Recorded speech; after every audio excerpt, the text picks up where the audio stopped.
We're celebrating the 40th anniversary of the founding of the Image Processing Institute, which was the predecessor to the Signal Image Processing Institute. I spent a lot of time, my years, here educating a lot of students in the field of the image processing and the multimedia data compression.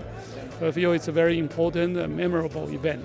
We have people here from the original founder of the organization, from the early 70s, through faculty who served in our department as members of the Signal Image Processing Institute over those years. We have a number of graduate students who received their degree and then have gone on to teaching positions and industrial positions elsewhere and have come back to help us celebrate. It's fantastic to see these people. I've had limited contact with a few of them, but never all of them together in one place like this, and it's just amazing to hear some of the stories and really fun to meet some of the people and learn about the things they've been doing. SIPI actually was really one of the early institutes in the field of image processing. A lot of the people that here in the 70s did significant work on what is now MPEG and JPEG compression for images. And I think for a lot of the newer students, they're realizing that many of the things that they take for granted now with technology were developed here in our group. Can you imagine how all the pictures you're taking now on your phone and messaging to your friends? How did this happen? All because of some of the foundational work that happened at SIPI. The story is a compelling story because SIPI was formed at a time in a field that barely existed, so they defined the field.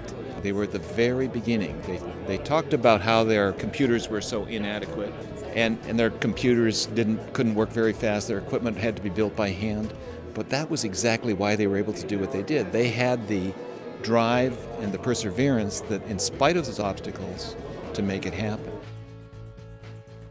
They've always been working on a real life problem. Images are of the world, right? Whether we are trying to get images of people or objects, whether it is for military applications or for health applications, looking at images of the heart and so on. There's a diversity of people and experts in this area, so that train and do this research. So it's not just one single person's work, but it's the collective that makes it all possible.